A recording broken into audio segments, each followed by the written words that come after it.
नमस्कार, news for nation देख रहे हैं आप। आपके साथ मैं हूं ऋचा शर्मा। अपने रुख पर अडिग रहने वाले मुकेश सैनी ने अब बीजेपी के सामने सरेंडर बोल दिया है। हम ऐसा इसलिए कह रहे हैं क्योंकि सुबह तक मुकेश सैनी की तरफ से ये बातें सामने आ रही थी कि वो विधान परिषद नहीं जाने वाले और इसके कारण वो नाराज भी हैं। वो 72 महीने वाली सीट चाहते हैं। बीजेपी इस सीट को देने से इनकार कर रही है।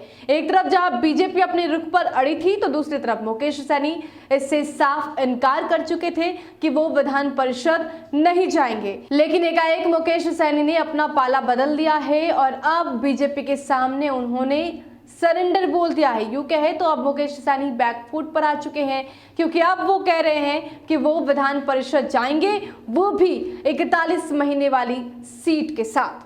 पूरी खबर क्या है आपको बताते हैं। बिहार की सियासत में हर दिन कुछ नया हो रहा है। एनडीए की सहयोगी वीआईपी चीफ मुकेश सैनी औंधे मुंह गिरे हैं। बीजेपी के सख्त रुख के बाद मंत्री मुकेश सैनी बैकफुट पर आ गए। जानकार बताते हैं कि वो बीजेपी की शर्त मानने को तैयार हो गए हैं, सिर्फ ऐलान होना बाकी है। इससे पहले मुकेश सैनी की तरफ से साफ कह दिया गया था कि वो शॉर्ट टर्म के लिए विधान परिषद में नहीं जाएंगे। मुकेश सैनी की तरफ से पहले विधान परिषद की सीट स्वीकार नहीं करने का बयान जारी हुआ, फिर कुछ ही देर बाद उस बयान को वापस भी ले लिया गया। सुबह सुबह वीआईपी चीफ मुकेश सैनी ने भाजपा को साफ बता दिया था कि वो शॉर्ट टर्म के लिए विधान परिषद जाने के इच्छुक नहीं है। सीधी भाषा में कहा जाए तो मुकेश सैनी ने विधान परिषद की दोनों सीटों में किसी पर उम्मीदवार बनने से इनकार कर दिया। वीआईपी की तरफ से आज रविवार को इस संबंध में बयान भी जारी किया गया, लेकिन थोड़ी देर बाद बयान को वापस भी ले लिया गया। मीडिया में खबर आने के बाद बीजेपी नेतृत्व एक्टिव हो गई। बीजेपी की तरफ से मुकेश सैनी से संपर्क साधा गया और साफ मैसेज भी दिया गया कि आपको हमारा निर्णय स्वीकार करना होगा। बीजेपी के तलखतेवर के बाद मुकेश सैनी बैकफुट पर आ गए। जानकार सूत्रों की माने तो भाजपा के सख्त रुख के बाद मुकेश सैनी को शॉर्ट टर्म वाला विधान परिषद की सीट स्वीकार करना पड़ा।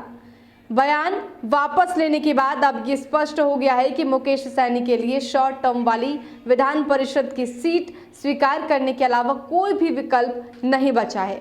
आपको बता दें कि 2 सीटों में से एक सीट पर बीजेपी अपने दिग्गज नेता सैयद शाहनवाज हुसैन को उम्मीदवार घोषित कर चुकी है।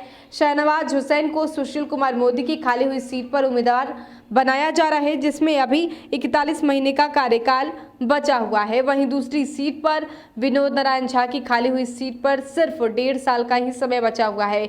मुकेश सैनी को इसी सीट पर उम्मीदवार बनाए जाने का प्रस्ताव है, लेकिन मुकेश सैनी ने पहले ही स्पष्ट किया था कि वो पूरे 72 माह के लिए विधान परिषद जाना चाहते हैं, इसलिए दोनों सीट में से किसी पर वो उम्मीदवार नहीं बनेंगे। यानी कि मुकेश सैनी ने यह स्पष्ट कर दिया था कि उन्हें लॉन्ग टर्म के लिए विधान परिषद जाना है, शॉर्ट टर्म से उनका काम नहीं चलेगा। लेकिन इन सब के बीच मुकेश सैनी ने तो बयान जारी करवाया, लेकिन उस बयान को वापस भी ले लिया गया और जब बीजेपी ने उन्हें हड़काया तो बीजेपी के इस रुख को समझते हुए मुकेश सैनी की तरफ से अब ये बातें सामने आने लगी है कि वो शॉर्ट टर्म के लिए विधान परिषद जाएंगे।